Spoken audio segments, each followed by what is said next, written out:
Oh, that one works too. Okay. And John, do you have a script for the copy of the script for me? Yeah, I can run it upstairs. Yeah. So give me 1 second here. Although we can go through we have other business first anyway. Yeah.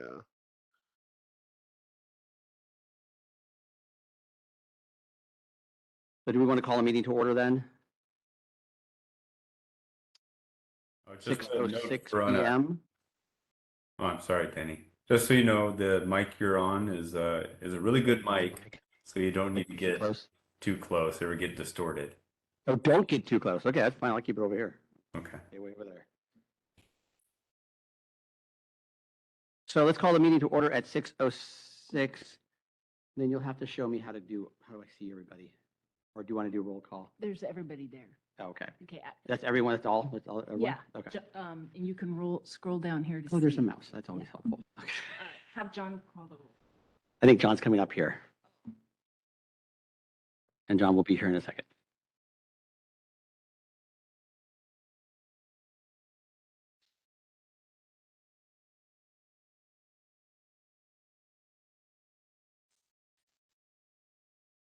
I have it on here.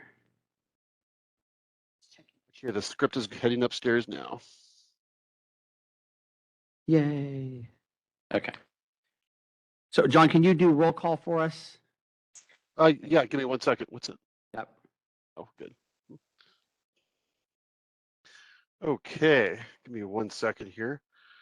Let me pull up the list.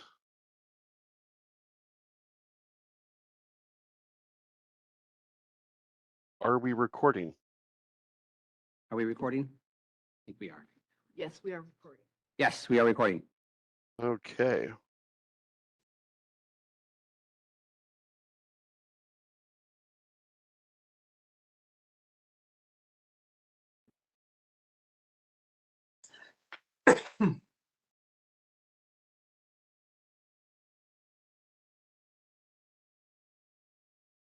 Okay. Chair Schreiber. I am here. Scott Irwin. I'm present. Christopher Owens. Here. John Steele. Do not see him present on screen. David Taylor. Also don't see him. Tom Watton. Here. James Manning. Present. Okay. So I think we have a quorum. And who else do we have on the call today? Tim, why don't you go ahead and start? Good evening. I'm Tim Tofty, and appreciate you guys convening for us and hearing us. We're very excited to get our project to continue our project. Tim's the property owner for the application tonight, and Jessica. I'm Jessica Iceland. I'm the architect for the project. And then Ed.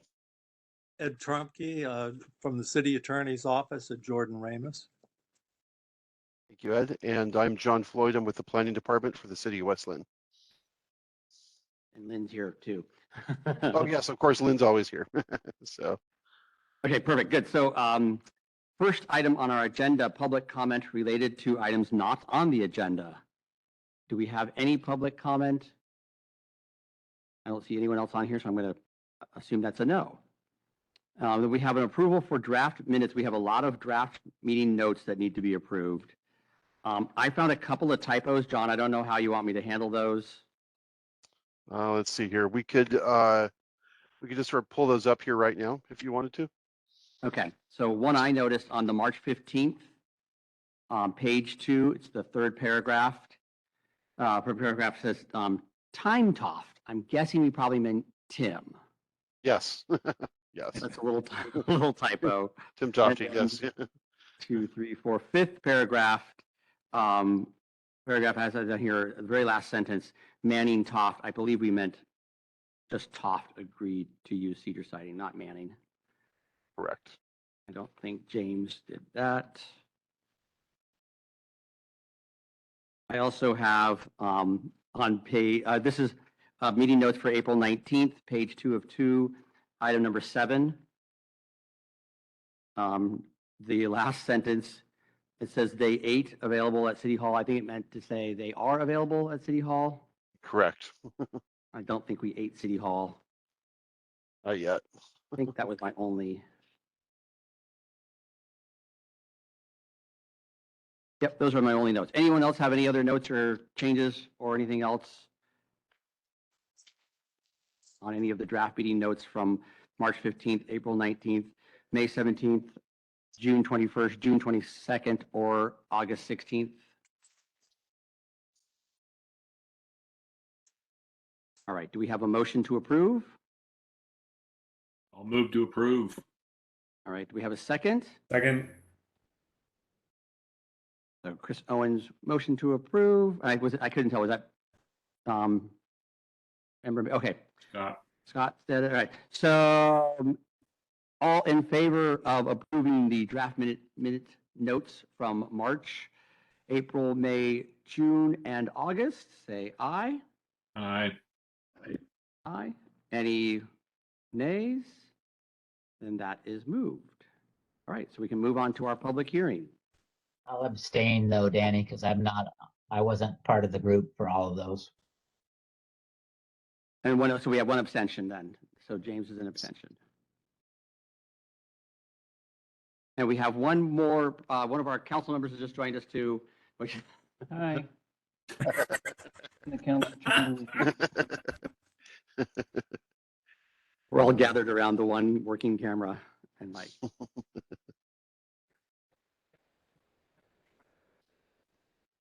Well, thank you, Counselor, for joining us.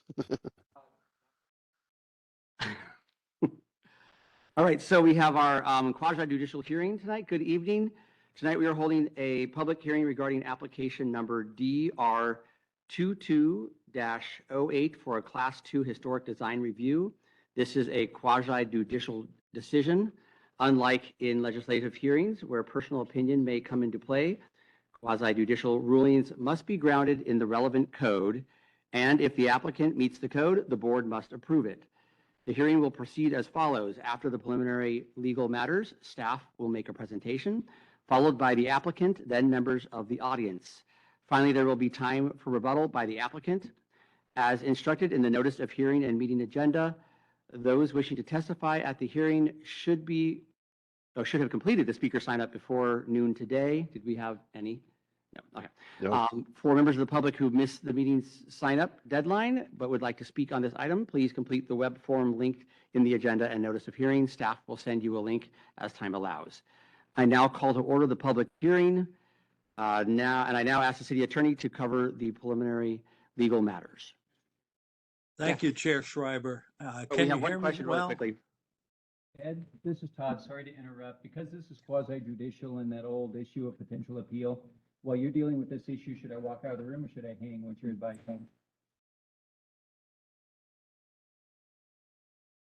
Oh, I couldn't hear what that question was. Hey, Ed, this is Todd. Can you hear me? Yes. I'm sorry to interrupt, but because this is quasi judicial, because of that ongoing concern about appeal, should I step out of the room during this or hang out? What's your advice? You can sit in. You should not participate in the discussion. If this were to come up to you on appeal, you would disclose that you have heard the testimony at the hearing, and you would then be required to review it in any case on an appeal. So it's entirely appropriate for you to sit in, but don't participate. Very good. I'll listen and shut up. Thanks. If only all politicians would take that advice, Counselor. If you'll pardon my snarkiness. Thank you, Chair Schreiber. There are 5 things that we should talk about before going into the substance of the matter. First has to do with burden of proof, the criteria, and appeal rights. The applicant has the burden of proving that the application is consistent with the City of West Lynn's Community Development Code, Comprehensive Plan, and any applicable municipal code provisions. The criteria must be addressed in this hearing are CDC chapters 19, chapter 25, 58, and 99. Any argument, testimony, or evidence that speakers give us must be directed at these criteria or some other criteria in the code or comprehensive plan which we believe should apply to the decision. Only those who have appeared before this historic review board in person or in writing will have standing to appeal this item to the City Council. Prior to the conclusion of the first public hearing on an application, the applicant or anyone who takes part in the hearing may request a continuance or may ask that the record remain open to present additional information.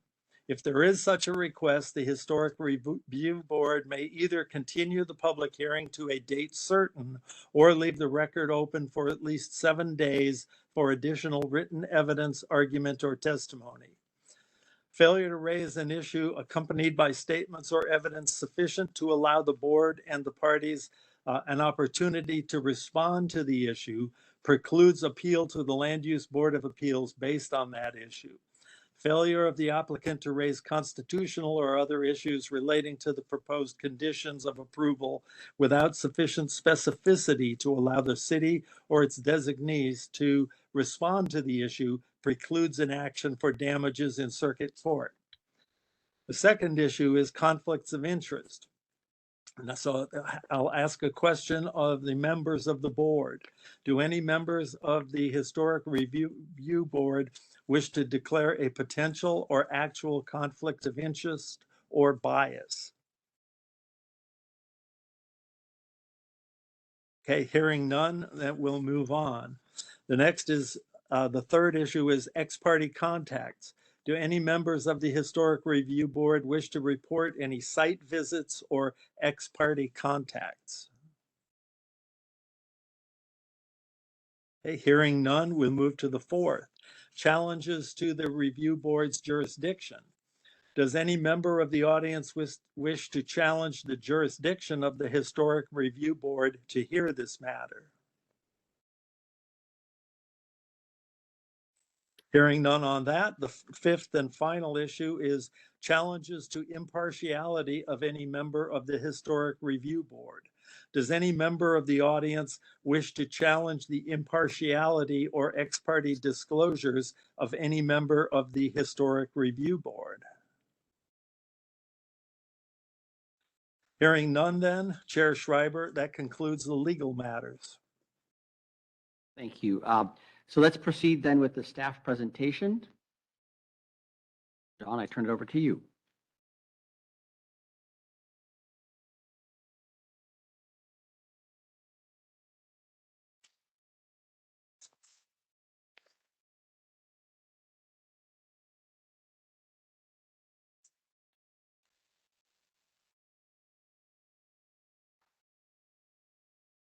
John, I don't think your mic's on, or at least I can't hear you.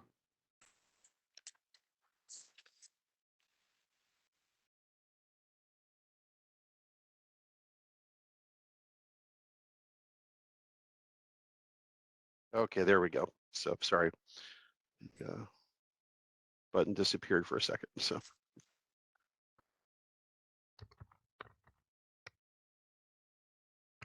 Okay, hopefully everyone can see this. You can see my PowerPoint on the screen. Since I can't see hand raised, please just interrupt me if you have any questions. So once again, for the record, my name is John Floyd. I'm the reviewing planner for the City of Westland Planning Department. We're here tonight, as Chair Schreiber mentioned, to consider DR-22-08. The project location is 1731 Willamette Falls Drive, also known as the Westland Saloon. The Historic Review Board actually heard another application on this site back in March and April of this year. And here we go. Okay, so so we're back because the applicant wants to extend some of the work approved in the original application back in April from the front to also encompass the sides and rear, and specifically they want to replace the siding on all of the exposed facades, including the east side and the rear, the south along Knapp's Alley, with the same siding approved on the front, which was 7-inch cedar V-groove siding. The HRB has the authority to approve this new application because the scope of change is too large to consider as a modification to the original permit, and because more than 100 square feet of facade area is being modified, then it bumps this to a Class 2 historic design review, thus establishing the HRB as the proper review authority on this. So there are 4 applicable code chapters that come into play. The core of the matter are chapters 25, which is the historic district overlay zone, and then chapter 58, Willamette Falls Drive Commercial Design District. And my staff report covers findings related to those criteria. Chapter 19, I'm not really going to discuss too much because it's the base zone and no change of use is proposed, and no real change to the dimensions or size of the structure are proposed. So just as a reminder on where the Westland Saloon is located, it's located along Willamette Falls Drive in the Main Street area of the city, and it's in the overlap area between the local Willamette Historic District boundary, which is marked in blue on this map, and the Willamette Falls Drive Commercial Design District boundary, which is marked in purple on this map. So just for, just as a sort of reminder for those who may not have been present back in the spring or don't recall, this is the front facade of the building. Last I was down there, the hanging sign had been removed and the awnings had been removed, and I think there was still some internal work going on. I don't believe the siding work has started, or at least it wasn't last time I was down there. Tim or Jessica can correct me. But that's correct, John. Okay, great. So, but this building was built in 1915 in the Western false front style, which is the sort of defining architectural style of the historic district and Main Street area. So neither staff nor the applicant have been able to locate historic photos of the building that would really establish the sort of early original conditions of the structure. So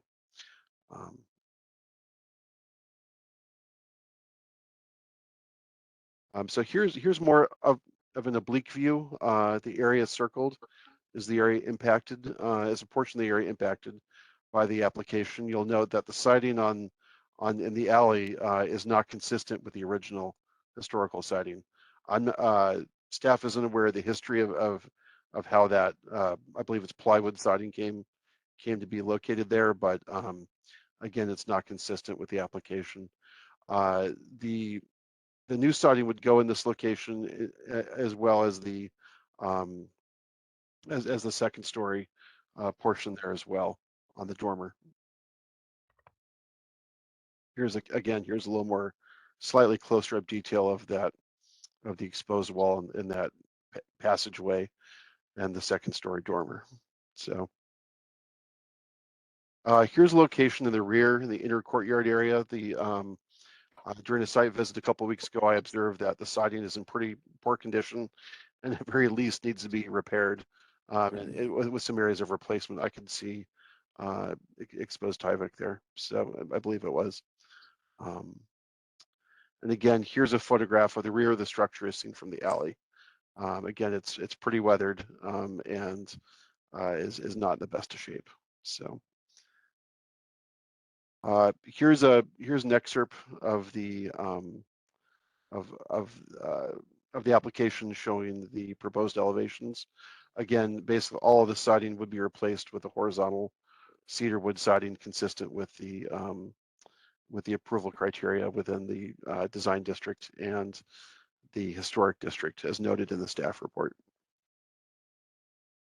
So I think given this, staff is recommending approval of the application, given the fact that the Historic Review Board has already reviewed the siding replacement on the front, and the applicant is just proposing to extend the same siding treatment around the other facades.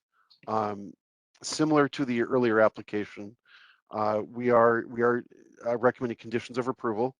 The first two is that are the same as before. Alterations to the building have to conform to the proposal. No exterior demolition or construction may occur prior to the issuance of any required building permits. And then also similar to the front, we are requiring a certain height and level of construction oversight to ensure that the siding replacement does not compromise the structural integrity of the building. And so again, similar conditions are being applied here as are applied to the front in terms of proportion and sequencing of siding replacement.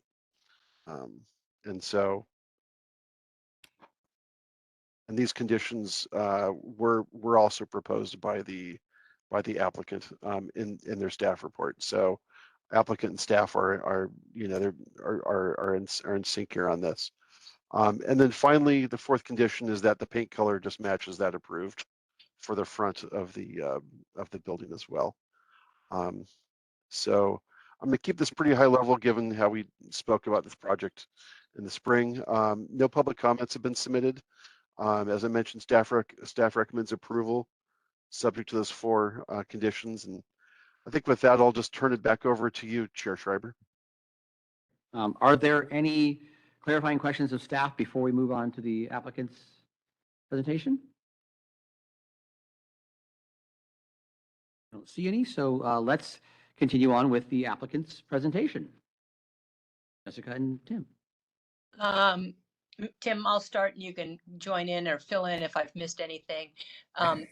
First, I just want to apologize. We ideally would have had this as part of our original submittal, but at the time it wasn't clear how much we were going to be able to do. And so now we have the ability to do the rest of the building. So that's why we're coming back. The second thing I just want to clarify is that we have asked for full siding replacement of the building. But as Tim walked through the building just the other day, and quite honestly, on the upper level, there may be areas of the dormer that we're able to retain that existing original siding. But if you look at it, even in the photos that John shared on the south or the Naps Alley side, that siding is worn pretty bad.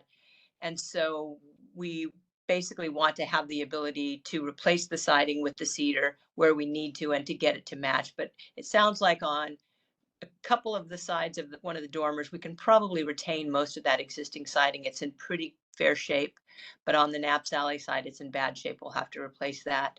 So again, we're just asking for approval of full siding replacement so that we can replace it as necessary. But that's essentially it. We are going to match the siding, match the color. We just want to, as we're doing all of this work and doing these improvements to the building, we want to carry it around the entire building. So Tim, have I missed anything? No, I think that's it. That's essentially it. We're excited about doing the project. We've been going pretty crazy inside. I don't know if any of you have had a chance to duck inside or not, but there's a whole bunch of cement that got poured out of that old building. It's not going anywhere now, and that's nice. And we've sheathed it as required, and are feeling pretty good about how it's looking. We're getting the floor to match up on the inside, which was kind of a big deal, and we certainly want the outside to match all the good work that we intend to do on both the inside and the outside. So we appreciate you people hearing this and what you do for us, and would love you to approve the project for us. Thank you.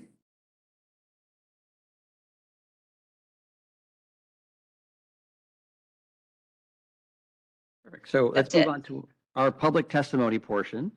As instructed in the notice of hearing and meeting agenda, those wishing to testify at the hearing must have completed the speaker sign-up form on the website before noon today.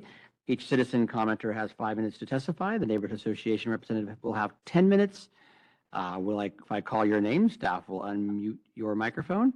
And do we have any? And John, we don't have any on your end. Okay. So then we can move on from there. So does that mean we can then just close public hearing, I guess, right? Correct.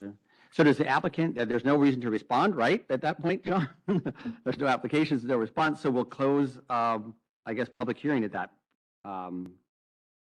point. And then we can just, I guess we go move to the question of continuances. Is that where we head to, I guess? Correct. If the, since only the applicant has appeared, only the applicant would have the uh, authority to ask for a continuance if they would like it. So we have two choices of either request for continuance or no request for continuance. Jessica or Tim, I'm assuming you probably want to continue? We would like to continue, or not, Perfect. like to have this reviewed tonight, have a decision tonight. Right. Excellent. So then, does the staff have any further comments or clarification regarding this application? No, not unless anyone has a question. Does any member of the board have any questions of the staff or the applicant? Not seeing any. So then I guess we can move on to closing the public hearing and having our deliberations. So we'll close the public hearing now. Does any of the board members wish to comment or make any motions about this application? I will move to approve with the conditions as recommended by staff. I'll second. I have a second on the floor. And I believe we can then, do we need to do a roll call vote or how do we do that, John? Roll call. Roll call. Yeah. And I will let you have the roll call vote, John. Okay, let me pull up the list again. Okay, so Christopher Owens, Aye.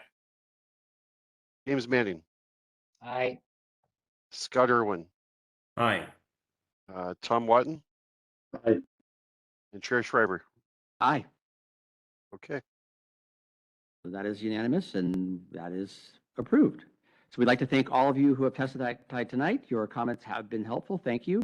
If you would like to appeal this decision to the City Council, you must file appeal with the Community Development Department within 14 days of signing the final decision. Mr. Chair, if I may point out, no one appeared, so only the applicant could appeal at this point. Perfect. Good. Thank you. All right. So that concludes our quasi-judicial hearing and we'll go back to our agenda.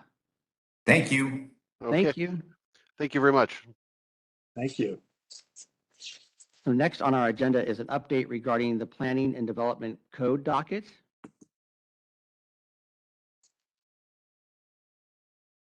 Okay, thank you. Yeah, I just wanted to give the HRB a sort of broader perspective of some of the planning work happening across the city. And there's actually, and I just want to sort of touch on 3 projects, one of which will be interfacing with the HRB more than the others. And actually, before I forget, there's a 4th one here that not on the list, is that the city council put a revisit of accessory dwelling unit regulations on the planning docket and has prioritized that. So we are actually starting to work on a relook at ADU requirements, size, occupancy limits, height, things like that. Starting with a series of 11 policy questions for the Planning Commission to take up and discuss. Scott's probably may have read the packet for tomorrow, but for the Planning Commission, there's a briefing scheduled tomorrow for the Planning Commission, and then a workshop next month on that topic. So just a heads up that that's coming down the pipeline. In the John, just for clarification, Yeah. I mean, I know when we discussed this last time, the ADU would still be subservient to our existing chapter codes, correct? That is correct. That is Okay. correct. So where the two conflict, the chapter 25, the historic review standards will control, but there may be aspects where ADUs may be able to get a little bit larger, for example, or the orientation of the door may change. But essentially, chapter 25 will still control where they conflict or overlap. But again, for the remainder of the city, I just wanted to point that out. So I think so that said, the first big project we're working on, and actually Tom and Scott are on the working group there, are the Clear and Objective Standards project, basically. I think I may have talked to the HRB about this before, but essentially, the way Oregon statutes work and the way they're being interpreted by LUBA and the courts is that wherever you have residential housing allowed or land use is allowed, the review criterion standards and submittal requirements have to be clear and objective in nature. So they either have to be a list, a yes, no, or like a numeric value, for example.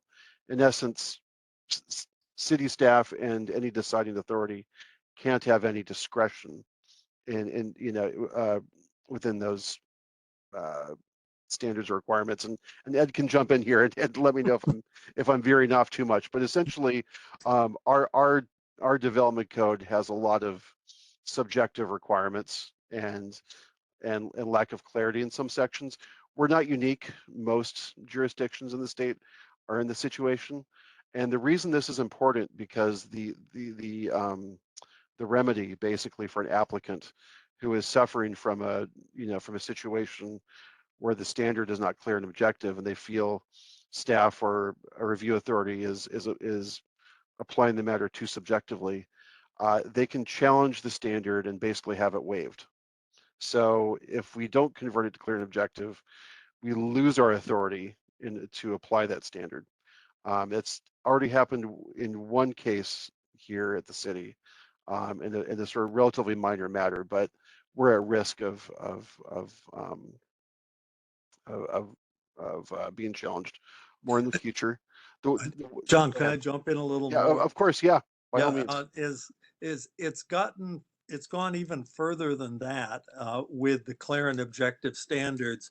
The Land Use Board of Appeals, LUBA, hears the clear and objective standards challenges and is now saying that this is a decided matter. It's not open to discussion anymore. And if a city applies subjective or non-clear standards with discretion to staff or the decision-making body, that it now is awarding the attorney's fees at the Land Use Board of Appeals against the cities and in favor of the applicants if they prevail. So there's a financial aspect to it as well as losing the ability to enforce your codes. So rather than say, a hedge should obscure the view into whatever the building is, it should say the hedge should be 6 to 10 feet tall, something along those lines. It has to be clear and objective.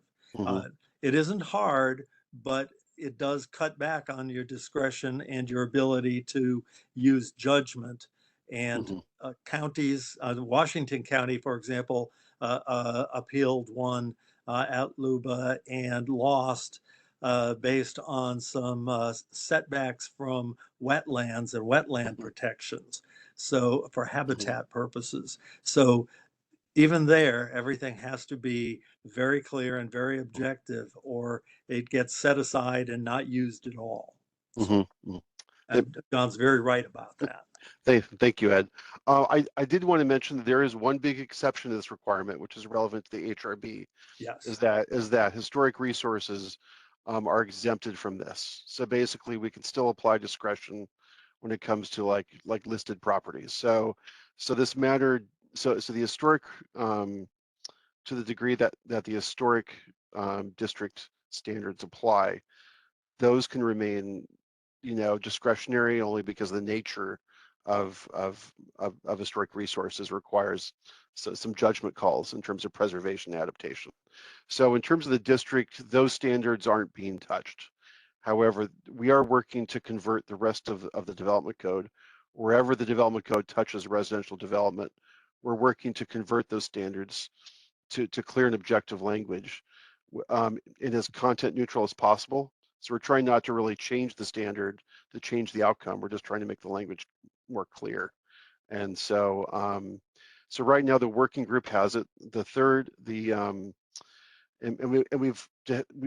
We've been breaking this into chunks. And so we gave Scott and Tom and the rest of the working group about 300 pages in the first package last month, and there's about another 230 pages next week as well. And so at this point, these are drafts. They're in front of the working group. If the working group is comfortable with it, with making a recommendation to the Planning Commission this month or perhaps next month, this would go on to the Planning Commission for further discussion. Probably in January, only because the holidays are creeping in and it's hard to get anything done in December. So, so just a heads up there. I can endeavor to keep the HRB apprised of that, but I just wanted to give you a heads up on that. And so again, we are trying to keep these changes as minimal as possible. And so I don't know if Tom or Scott want to mention anything about that work beyond what I've said, but any thoughts on that, guys? So. It's quite a task, I can tell you that. It's Yeah. we're just touching on things and but I've already because I've got projects in the city of Westland, I'm already recognizing the benefits it's going to have on my side of business level. So it's a lot of work, but I think it's going to be well worth it. Yeah.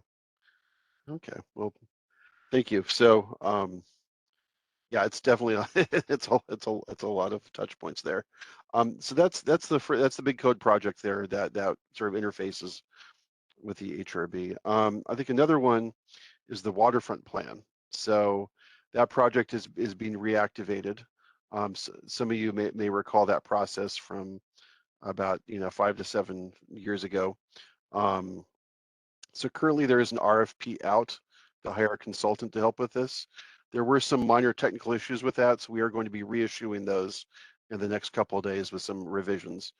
But essentially, we are going out to in the late teens, just before COVID, there was a lot of public outreach being done about the future use of the waterfront area, which is roughly the waterfront area from I-205 to the former Blue Heron Pond down in the Willamette neighborhood, encompasses the bluffs, PGE's Island down on the falls, old City Hall in that area.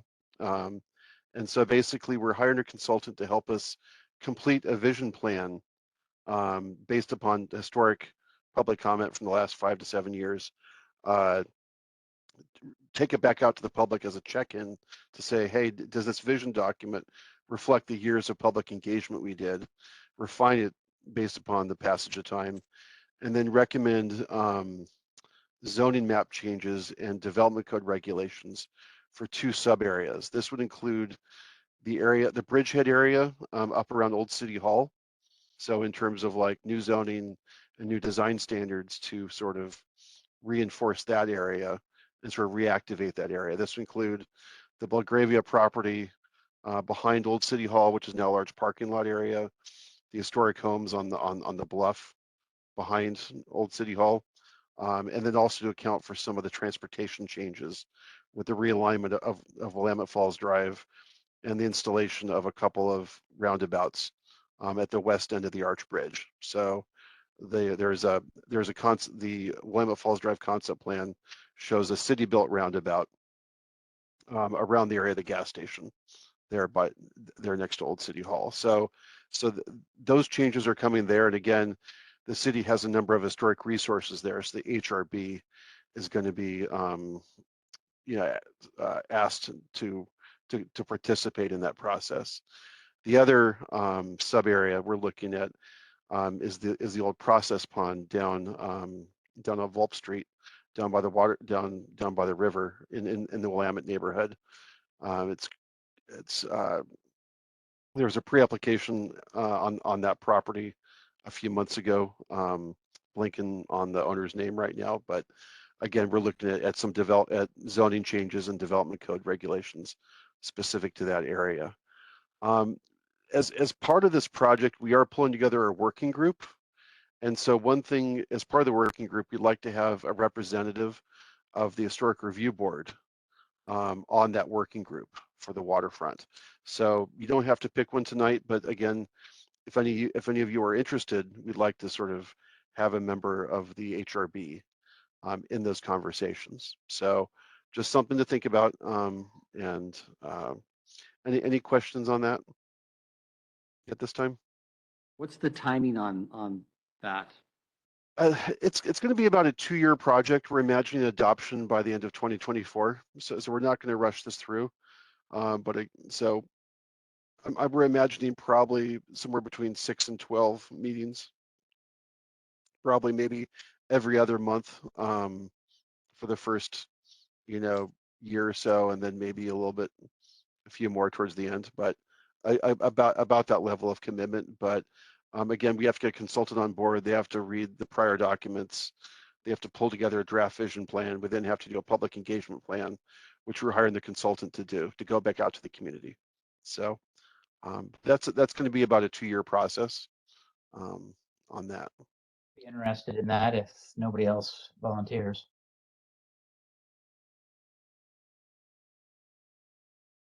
I would like to not volunteer. Well, you're in a unique spot right now.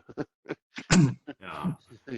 I mean, yeah, it's probably not a good idea that it would be. Yeah. John, I would be willing to be on that too if that was needed. Okay.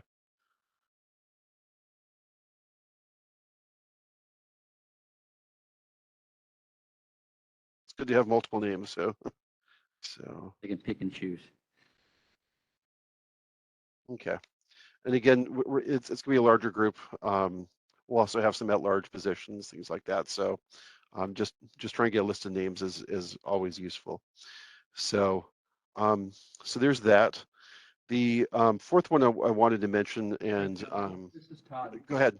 May I add one thing before you go? Of course. Hi, all. Appreciate you being here tonight. I don't think I'm telling you anything you don't already know, but I hope that the timing of this planning for the waterfront turns out to be very beneficial for the city. Between 3 things that are happening simultaneously, the work that's being done right now on urban renewal district and the potential for having tax increment financing to support this work that this plan is going to be about, with this being done simultaneously. And the third piece being the improvements that John alluded to along Highway 43 in Willamette Falls in conjunction with I-205 widening and Abernathy Bridge. I think these 3 things coming together at the end of 2024, the timing of this planning is really good. In some ways, it's mildly frustrating that we're doing a planning process here, since that's happened comprehensively 8 years ago when we had a plan for the waterfront. But it's the right thing to go back out to community and plan anew, because after that much time, we owe it to the community to start the conversation with them again. But with these 3 things all happening simultaneously, I think this has the potential to be the coolest thing that's happened in West Lynn in modern history for this work around waterfront development. And I'm excited to have you all there being a part of this, because I think this could be really significant for this community in the decade to come. So thank you for being a part of it. Thank you, Todd.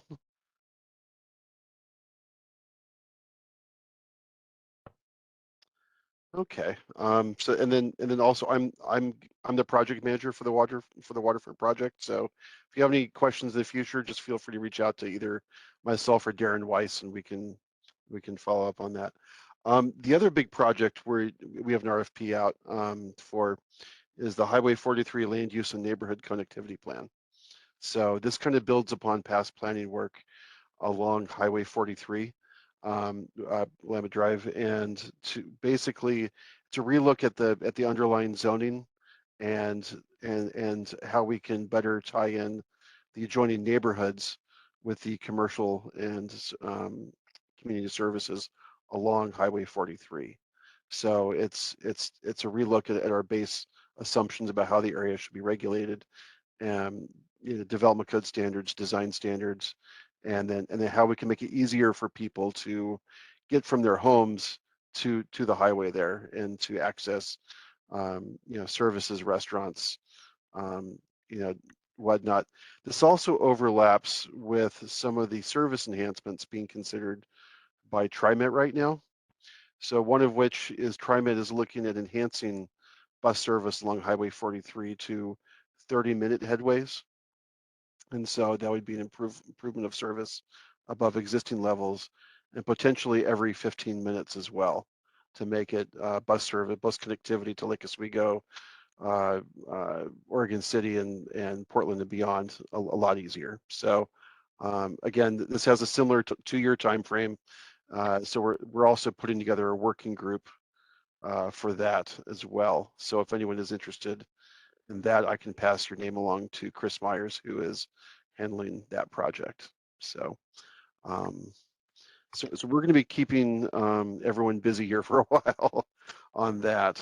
I think that's about it for the planning projects right now. So any questions?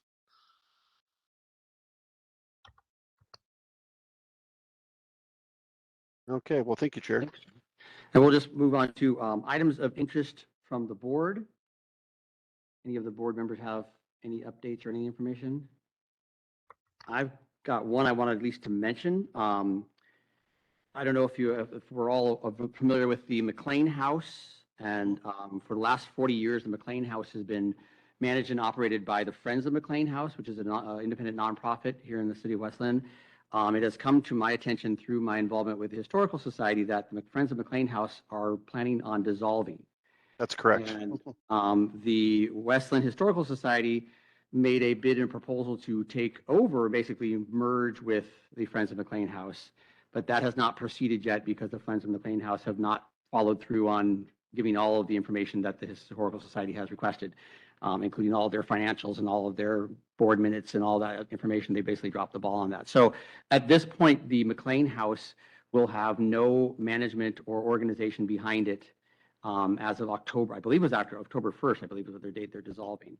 So we should just note that, because the reason the Friends, if you don't know the history, the reason Friends of McLean House existed is that back in the 80s, the house was falling apart because it was just owned by the city and there was no one managing it. It was just in a series of decay.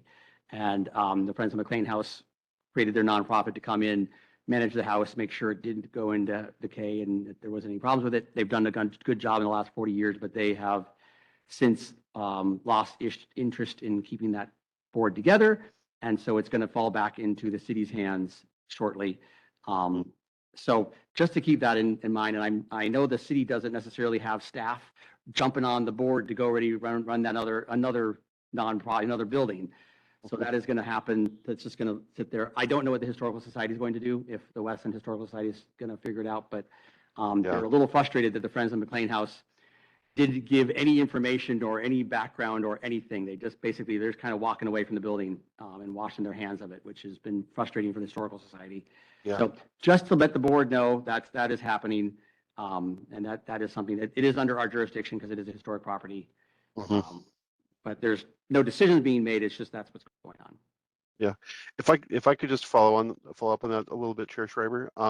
So yeah, that is true. Ken Warner is the contact person for this. So the city did not get much warning either about this dissolution. So to be fair, I think our Parks Director is trying to figure out next steps. The big thing is just that it's a wedding venue, and to make sure service to those people who have reserved the house for weddings are properly serviced for that. But that is actually one of the Historical Society's argument, is that the original mandate or the mission of the McLean House is not to be a wedding venue. It was supposed to be a historic property, for use of the public, but not just strictly as a wedding venue. Of course. That's why we wanted to talk to the Friends of McLean House to help them transition out of it and make it back into a public resource that could be used to tell the story of the McLeans and the history of the area. But anyway, that'll who knows what'll happen there. We'll see. Yeah. Okay. Thank you. Yeah, I feel sorry for Ken having to now deal with historic property as well now. So. Any other items of interest from the board? I got this in the mail, and I think it reads really well. Thank you, Lynn. I know, John, you put some time and effort into this thing as well. I don't know, did everyone get one of those? But I got one. Actually, I got two. Yeah. Somehow I got two. Yeah. No, I just wanted to say nice work. Okay. Thank you so much. Are there extra copies of that around? Okay. Yeah. So our intent is I mail them out to all the historic homes in Willamette at the end of September. And then we have the postcards, which I think I also sent you. So the intent is to send a postcard reminder in the spring and then, kind of send these brochures out as new people move in, or maybe like on a biennial basis or something like that. So we have them and ready to email them. No, I mean, mail them. Good. Snail mail. I'll probably grab a couple too, like if you have, because I want to. There's many neighbors who always wander around and go, "What's about the historic?" And I can just hand it to them. I'll do that. Great, thank you for that. That's great. Any other items from the board? Any other items from staff? Yeah, I'll keep these quick. Just a reminder that this is the time of year when member terms start to expire. So I know we have 2 members whose terms are coming towards the end of it, David Taylor, Christopher Owens. If you're interested in continuing on, we're more than happy to have you. But you do have to reapply to be reappointed to the committee. So there's that. So just announcements, or if you know someone who would be a good member of the HRB, or another CAG, please encourage them to apply on our website. Kathy Molesky, the city recorder, is about to start advertising for that for all of our positions, the planning commission, the parks board, everything. So it's that time of year. I just want to remind people of that. So if you know good candidates or you want to continue on, go ahead and do that. Also, too, I just wanted to say from my own personal experience, the Arch Bridge birthday celebration was quite fun. I saw Danny there, but he in a much larger fun wedding party. But it was just a great time seeing both cities, the tribes, everyone there just having a good time on the bridge, and it was really fun to experience it without traffic. And the music was amazing on both sides. So otherwise, that's all I have. So thank you. Excellent. Well, Todd has something too here. Okay. I'll be fast so we can say we got you out of here at 7 o'clock. John, this message is kind of for you, but I'm happy to have the Historic Review Board hear this as well. When you were talking about Highway 43, that spurred in me, if you could have a conversation with John Williams, and I will bring this up with him as well, but we've been talking for a while now about taking advantage of a Metro 2040 grant that would assist us financially in this planning. And I know Christine Lewis, our Metro counselor, has been encouraging us to apply for that. So I wonder if Alina Schnarr, our economic development and business support coordinator, might be able to assist with that. But given the work you've described along Highway 43, it might be nice timing for us to jump on that and figure out the timing of the next Metro 2040 grant process and see if we can't get an application in so we can have some Metro resources to support this planning. Thanks. Excellent. Thank you so much. Yeah.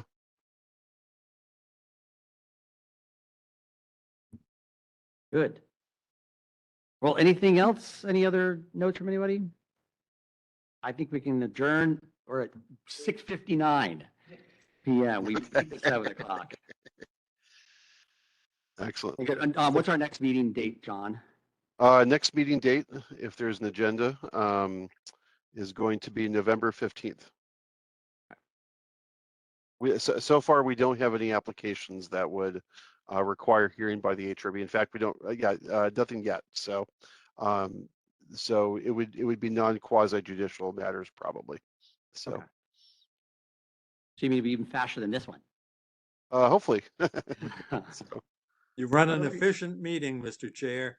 Thank you. Well, thank you for all the board for finding time, and we will see you guys all in November. Okay. Thanks. See everyone then. Have a good night, everyone. Bye-bye. Oh, my pleasure. I do, yeah. I'm at 6 and 12. Yeah, I think I'm.